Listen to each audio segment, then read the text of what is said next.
Ser podcast. Bueno, buenas noches. Lo primero que te voy a pedir es un seudónimo para arrancar esta conversación. John. John. Vale. Pregunto siempre a los invitados la relación que tenéis con el mar. ¿Cuál es la tuya? El mar. Tengo más relación con el océano Atlántico de toda la vida. Y agüita.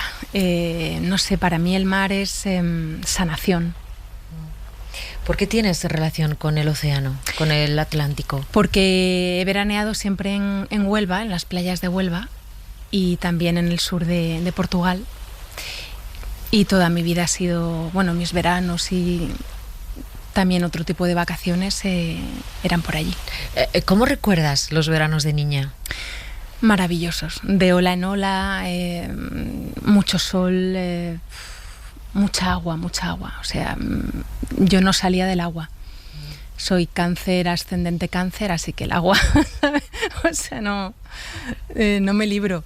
Mi mundo sí es muy acuático, totalmente. ¿Te gusta bucear? Me encanta bucear. Me gusta mucho la profundidad del océano y bucear lo necesito.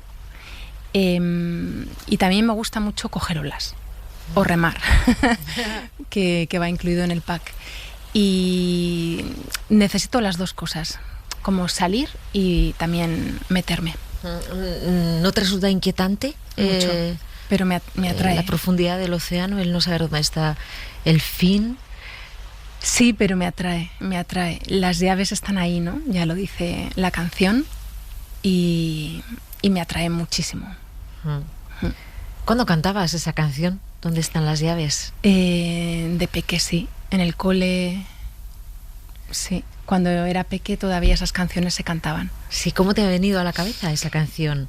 Pues, ¿por qué me ha venido en la cabeza? Bueno, porque, no sé, al hablar del océano y pues sí me ha venido. Curioso. Sí. Probablemente no la cantes hace años.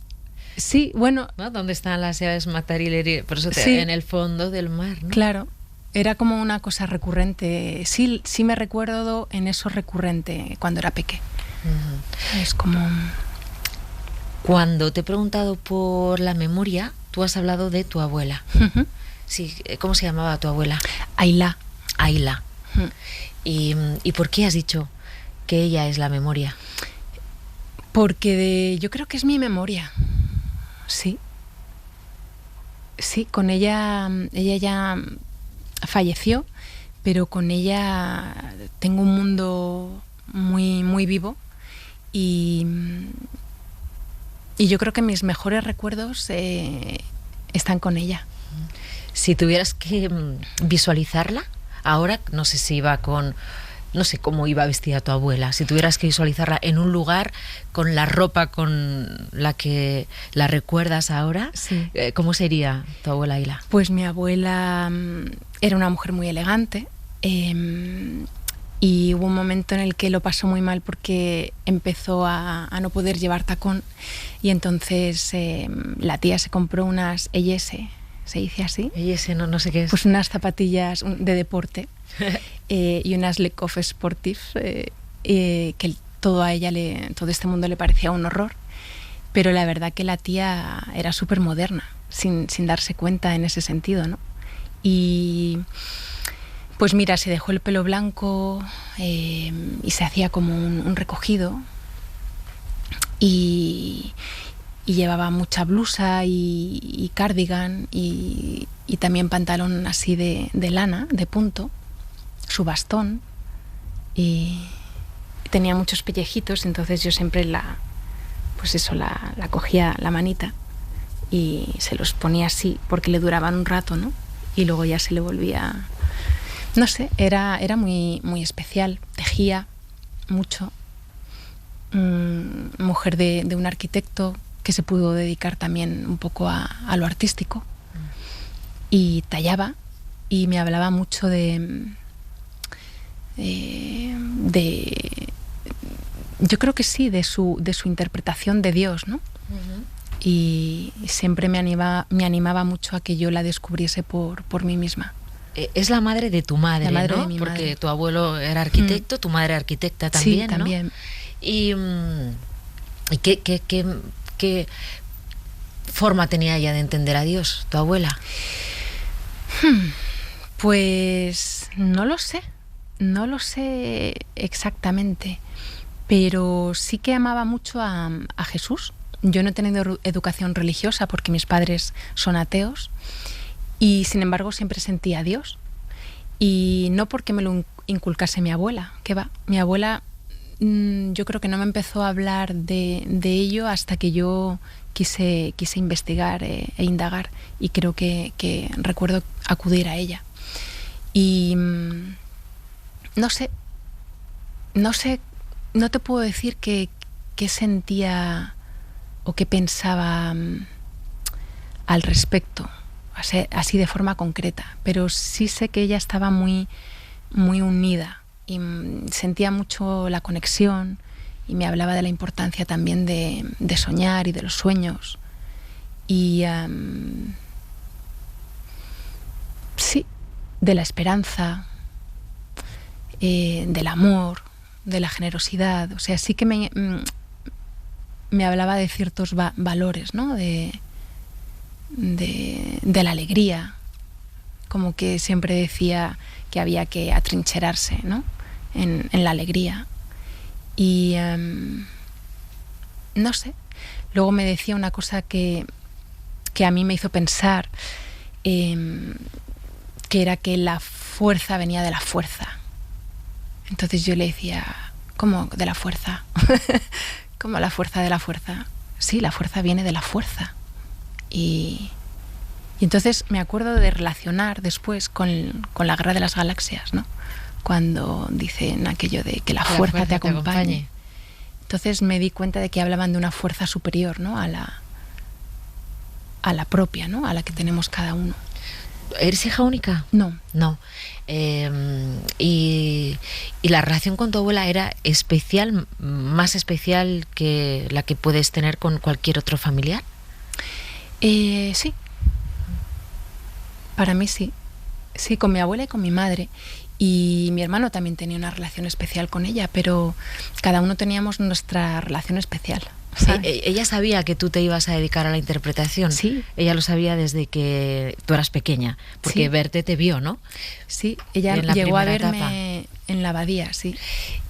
Pero ¿por qué sabía ella que te ibas a dedicar a la interpretación, que tenías ese sueño? Porque, bueno, yo se lo contaba. Claro, mi abuela era mucho mi confidente y bueno, se lo contaba. Y sí, ella me escribía cartas preciosas, sí, y era muy peculiar. O sea, no... ¿Pudiste despedirte? Sí, me pude no me pude despedir. ¿No pudiste? No. ¿Por qué te has puesto John Irene Visedo de seudónimo? Porque es el nombre de mi perro. ¿Cuántos años tiene el perro? 8. Va a cumplir 8 en julio. ¿Recuerdas el día que llegó a tu casa por primera vez? ¿Cómo fue? Le traje de Portugal y le traje en el avión, que lo pasé fatal. ¿Era cachorrín? Cachorrín, sí, 6 meses. Y yo no tenía ni idea de tener un perro, siempre había soñado con tener un perro, pero en mi casa pues no me dejaban, y lo que hacía era enamorarme de un peluche tras otro, ¿no? Y era uno de mis sueños y me daba muchísimo miedo. Lo deseaba mucho, me daba miedo tener un perro. Y bueno, no sé, no recuerdo así nada especial. Recuerdo el primer paseo, que yo no tenía ni correa todavía, y le llevaba como con una cuerdecita roja, y estaba sorprendida por todo, ¿no? Tu sueño se había cumplido. Sí. Sí. ¿Cómo recuerdas, Irene Visedo, cuando entras en la abadía, que es donde estudias interpretación, estudias también con Corazza, ¿no? Ese momento en el que otro de tus sueños empieza a tomar rumbo, porque uno se quiere dedicar a la interpretación, pero en esos primeros pasos es cuando se da cuenta de si es lo que verdaderamente buscaba. también dicen eso, no ten cuidado con los sueños porque pueden cumplirse. ¿Y cómo es ese momento en el que tú eras adolescente, ¿no? Sí. ¿Cuántos años tenías? ¿14, 15? No, en la abadía tenía 17 para 18. 17. Cuando 18. entras ahí y te das cuenta de que esto puede ir en serio. Pues es que en la abadía entré porque iban a hacer el montaje del Fausto, y entonces el director, que era alemán, Götz Loppelmann, quería que... O sea, en la abadía había actrices buenísimas que podían haber hecho de Margarita, pero el director quería ver a una niña, una adolescente en la escena. Quería que realmente tuviera una edad pues como la que yo tenía entonces. Entonces, bueno, yo cuando entré, claro, es cierto que había estado estudiando ya como 3 o 4 años, pero yo me sentía verde al lado de todo ese elenco que a mí me parecían dioses. Bueno, me lo siguen pareciendo. Y entonces tuve que crecer muy rápido y mejorar mucho para ponerme, no creo que a la altura, pero sí a cierta altura con respecto a mis compañeros, que eran unos grandes.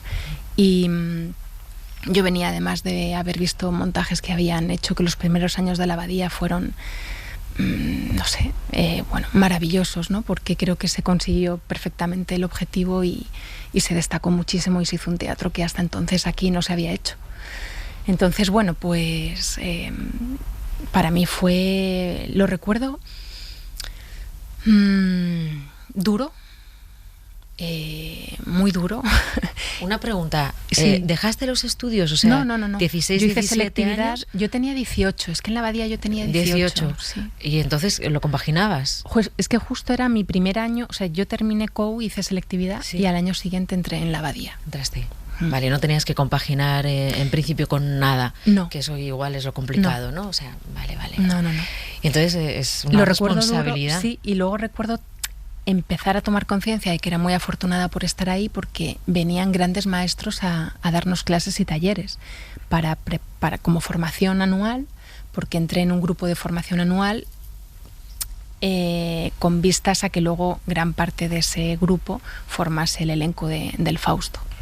Y entonces recuerdo que, bueno, que recibía clases realmente magistrales y de maestros de Italia, de Francia, de Inglaterra. Y bueno, yo iba un poco así, con la lengua afuera. ¿Tus padres pero... siempre te apoyaron en lo de Sí. ser actriz? ¿Sí? ¿No insistieron estudiar una carrera? Nada. No, me insistieron con terminar, o sea, COU y selectividad. Y luego ya que decidieras, ¿no? Sí. ¿Cuándo vas a un casting para Cuéntame? A un casting para Cuéntame. ¿O cómo entras en la serie? Pues me llama Elena Arnau, la directora de casting, que entonces yo tenía muy buena relación con Elena y con Sara Bilbatúa. Eran 2 directores de casting que me llamaban a casa, claro, cuando las cosas eran muy distintas, y recuerdo mucho el estar en el baño, Irene, al fijo, Sara Bilbatúa, sí. ¿Sabes? Sí, Sara, tal. Y entonces pues me conocían desde bastante peque, y un día pues llamó Elena Arnau para presentarme a una serie que tenía un reparto cinematográfico que bueno, que podía estar muy bien, que se desarrollaba en los 60, para hacer de la hija mayor. Cuando te dijeron, es Inés el nombre que vas a llevar, sí. ¿no? Has contado muchas veces sí. que tú de pequeña odiabas que te llamaran Inés nombre, porque te confundían, que no soy Inés, que no soy Inés. Entonces, cuando ves que el personaje se va a llamar Inés, ¿qué pensaste? Dijiste, esto que es justicia poética. Sí, supongo, ¿no? Era a lo que te resistes, toca, ¿no? Persiste, ¿no? Ay, a lo que te resistes, persiste. Sí, así que toma 2 tazas, ¿no? Sí. Y sí, así. ¿Y cómo recuerdas entrar en Cuéntame, el éxito de la serie casi desde el principio? Una serie que, fíjate, hasta que no hemos preparado la entrevista, hasta que no he preparado bien la entrevista, no he vinculado Cuéntame con el tema de la memoria. ¿No? Mira. Sí, yo y tampoco. de repente, claro, sí. Iba por otro camino, claro, y de claro. repente digo, bueno, entonces Cuéntame es la memoria, es la memoria de un país entero. Pero ¿cómo recuerdas esos primeros años en los que la serie empieza a tener éxito y tú, que prácticamente acababas de empezar, te ves metida en un proyecto de esa envergadura? Pues mira, yo recuerdo una gala de televisión española que iba en el coche con Miguel Ángel Bernardo, el productor, y con Ana Duato, y ellos iban, Miguel Ángel iba conduciendo, Ana iba de copiloto y yo iba detrás, y me puse así y les dije, ¿qué? ¿Estáis preparados para el éxito? Y me miraron los dos como... Entonces yo tenía algo muy intuitivo, pero en realidad no había vivido nunca una experiencia semejante. Entonces, claro, la realidad siempre supera a la ficción. Y sí que es verdad que fueron unos primeros años muy, muy exitosos, pero tampoco, claro, tampoco tenía muchos referentes. A mí cuando me decían que hacíamos tantísima audiencia, tampoco lo podía comparar con otras series. Bueno, era tantísima, pero no sabía si era... Entendía que era mucha, pero bueno, no... Era pequeña en el fondo, ¿sabes? Claro, yo tenía ahí 21, 22. Claro, fue hace 20 años cuando arranca Cuéntame, me parece que arranca en el 2002, septiembre, ¿no? Empezamos a grabar en septiembre del 2021. Sí, del Uy, 2002, no, del 2021 joder, estamos. Del 2001, del 2001. Puede ser, claro, Sí. claro, y luego ese estreno. Y Irene, ¿y cuándo empiezas a notar que la gente te reconoce? O no sé si eso lo notas, no lo Sí. notas, y... Pues sí, yo no recuerdo muy bien, la verdad. ¿Eso no te limitó en tener 20 años y, por ejemplo, Sí. ir a una discoteca o Sí. quedar con gente o intentar conocer a alguien y que todo el mundo viera a Inés Alcántara Sí. en lugar de a Irene Visedo? Sí, no, totalmente. Totalmente. Yo eso lo llevé así regular. Porque ya te digo, lo fui descubriendo sobre la marcha. Y sí me limitó, o yo me sentí limitada, o yo me autolimité. Sí, porque también siempre he sido tímida, lo voy superando, ¿no? Pero sí, aunque sea actriz, siempre he sido un poco tímida. Y entonces, claro, eso, no sé, en sí a mí me empezó a gustar, ¿no? No me empezó a gustar mucho, porque me empecé a sentir que de alguna forma dejaba de ser tan libre como había sido. Y a mí siempre me ha gustado mucho mi independencia y mi privacidad, y ir a mi bola y hacer lo que me da la gana. Entonces, en un momento dije, uy, ¿qué ha pasado aquí? Esto ha cambiado. Y ese cambio no me entusiasmó.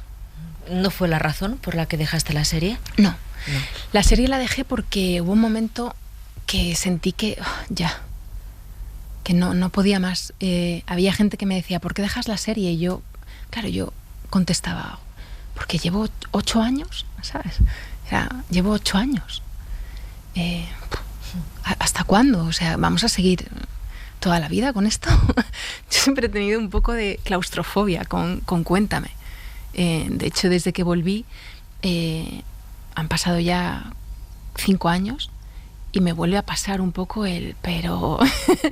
pero ¿hasta cuándo? ¿Sabes? Esto, vamos a ver, parece una broma, pero no es una broma, ¿no? Está pasando. Y es parte de la memoria, de mi memoria y de la memoria de la televisión española. Vamos a poner una canción. Vale. Me dices dónde te lleva. Y luego vamos a hablar de esos 7 años en los que no haces Cuéntame, que quiero indagar un poco en lo de la espiritualidad.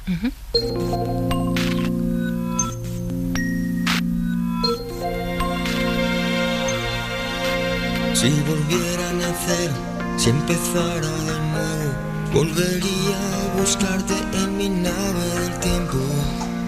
Es el destino quien nos lleva y nos guía, nos separa y nos une a través de la vida.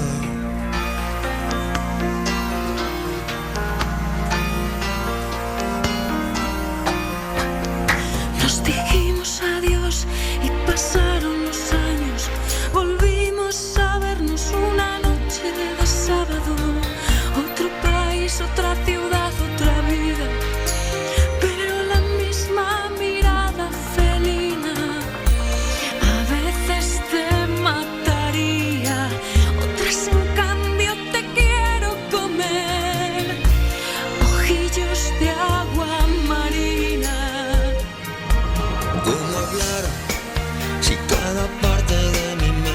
es tuya. Y si no encuentro la palabra exacta, ¿cómo hablar? ¿Por qué te gusta tanto esta canción y en esta versión con Antonio Vega? Me ha sorprendido. Pero esto debe ser algo que dije de muy pequeña, ¿no? ¿O qué? Se me has dejado cao. Me has metido un viaje. Bueno, me lo he metido yo. No, pues, no sé, esta canción... Bueno, Antonio Vega, mira, lo primero que he pensado es... Cuando llego a casa de mi madre una vez, y mi madre, que es gran lectora del País, la veo como extraña, con el País en la mano, y me dice, tengo que decirte una cosa. Y yo me quedo, ¿qué ha pasado? Dice, se ha muerto Antonio Vega. Mira, o sea, como si se hubiera muerto mi hermano. Sí, fue... Antonio siempre me tocó súper profundo, y con él siento que aprendí cosas. Le he escuchado mucho. ¿Le viste en esta actuación con Amaral? ¿Le has visto sobre el escenario? No, le he visto sobre el escenario, pero con... No con Amaral. No con Amaral. No has visto en directo, pero bueno, no puedes ver el vídeo. Sí. Es muy emocionante, la verdad. Sí. A veces te mataría, otras en cambio te quiero comer. Me estás quitando la vida. ¿Cómo hablar si cada parte de mi mente es tuya? Y si no encuentro la palabra exacta, ¿cómo hablar? ¿Cómo decirte que me has ganado poquito a poco? Tú que llegaste por casualidad. ¿Cómo hablar? ¿Cómo hablar? Irene Visedo, ¿qué haces en esos 7 años en los que aprendes, entre otras cosas, a escuchar el silencio? Ay, sí. Sí, sobre todo... Bueno, en realidad... Mi formación espiritual empieza mucho antes. Y parte de los responsables son algunos de los compañeros de la abadía, que ya estaban muy metidos en todo este mundo. Y bueno, en esos 7 años sí que es verdad que también uno de mis motivos de dejar Cuéntame, quizá el menos entendido, ¿no? Y el que me ha costado más hacer comprender era mi necesidad de tomarme un tiempo y de parar. Porque también me encontraba un poco como que ya no sabía, estaba perdiendo un poco el sentido incluso de mi actriz. Y no iba muy contenta a trabajar, digamos, ¿no? Entonces sí que es verdad que en esos 7 años ahondo mucho más en mí y sobre todo en encontrar la paz que necesitaba, ¿no? Que la paz, claro, no es una cosa que se pueda comprar ni adquirir a través del dinero. Es un sentimiento que o se siente o no se siente. Entonces empezó a marcarme un rumbo muy, muy certero, donde pues empezó a ser primordial sentir paz. ¿Y lo haces a través de la meditación? Y lo empecé a hacer a través de la senda del Tao.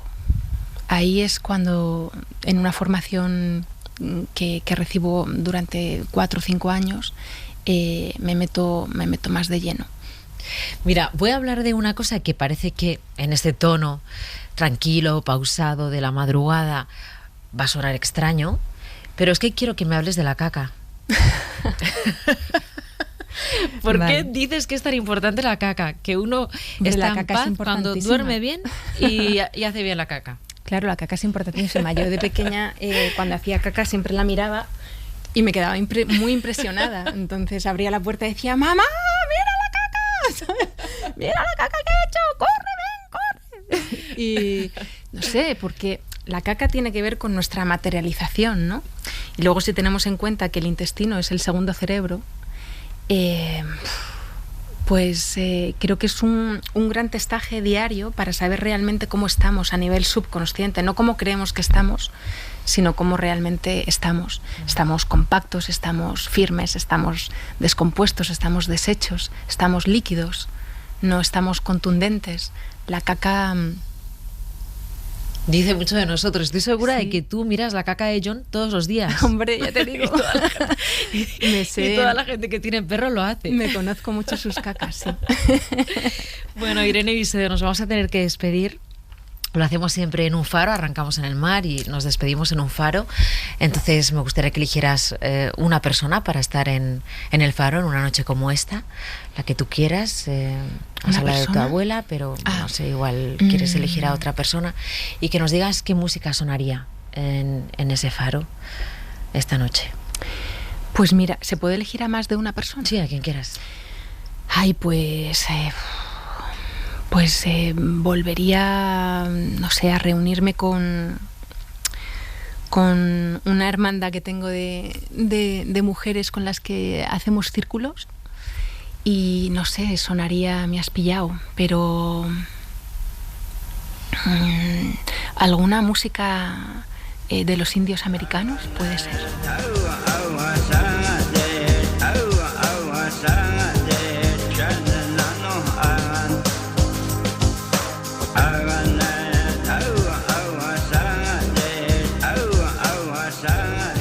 Bueno, Irene Visado, muchas gracias por haber estado Gracias. esta noche aquí, esta madrugada con nosotros. Gracias a ti, Mara. Buenas noches. Buenas noches.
Suscríbete a El Faro de Mara Torres.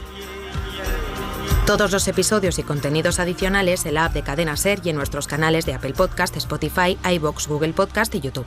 Escúchanos en directo en la SER de lunes a viernes a la 1:30 de la madrugada. Cadena SER. La radio.